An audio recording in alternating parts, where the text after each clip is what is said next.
pourrez m'en occuper de ça, les gars, promis. Il faut le... Il y avait 2 ficelles. Non, j'avais pas. On va remettre en place. Il est plus le bateau? J'arrive ici, il avait 250 On arrive plus haut. On va l'engager un peu plus. Et puis le deuxième. C'est à cette hauteur. Pas encore un peu. Comme ça. C'est fait pour vite, sur ça. Encore un poil. Oui. Je racontais quand on avait vidé l'huile de vidange à la déchetterie. Ah oui. Vas-y. Avance, C'est avance. bien, hein? Non, non, il est pas. Oui. Voilà, et là, il faut se le mettre, on appuie ici. Voilà, on lève celui du bout. Voilà, tu vérifies un peu en retrait si ça n'a pas besoin d'une retouche. Garde le vertical. Bon. De toute façon, Alors là, on a cintré l'arrière du bordé extérieur bâbord pour qu'il rentre dans ses lignes et on est en train de le tordre un peu pour que, après séchage, il reste vertical.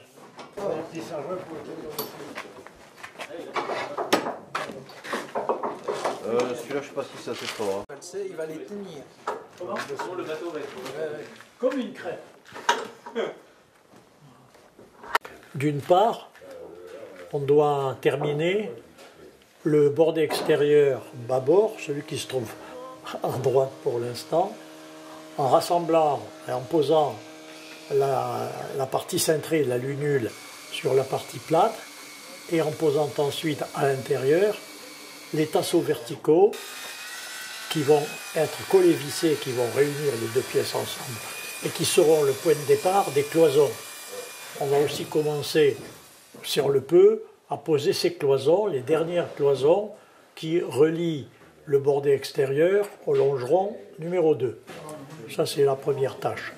Parallèlement à ça, sur le côté tribord, nous sommes en train de préparer le repositionnement de la ligne de flottaison pour pouvoir retracer avec précision par rapport au plan la courbe du bombé du longeron numéro 2.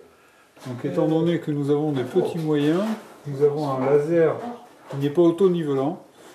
Donc je suis en train de le régler pour pouvoir reporter le tracé de la ligne de flottaison donc à bâbord.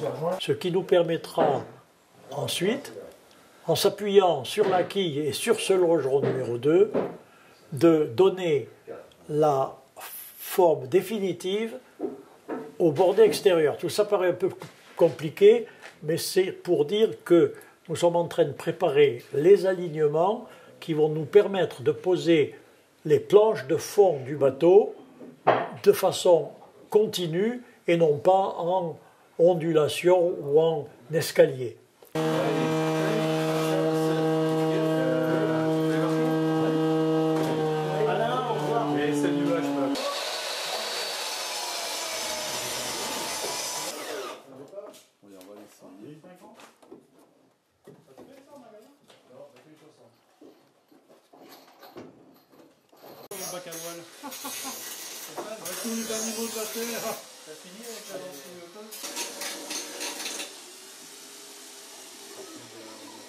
Bon Stéphane, fais ça avant de travailler que je te filme. Les vis, ah ouais, 4 vis.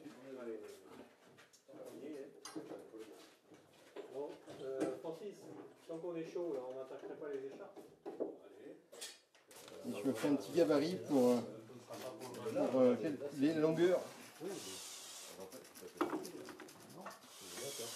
J'ajuste.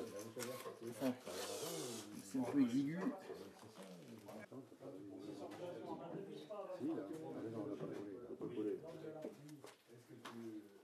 Alors là, multiples occupations ce soir. On a donc une équipe qui travaille sur la pose des tasseaux longitudinaux sur lesquels viendront, sur le bordé extérieur, s'appuyer les planches de fond.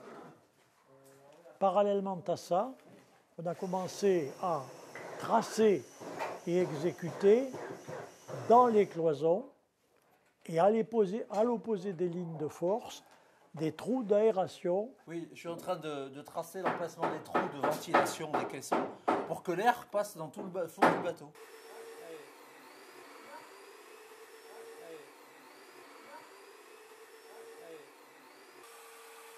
Des trous d'aération qui permettront de maintenir le mieux possible l'intérieur de la coque aussi sèche que l'on pourra, par ventilation naturelle.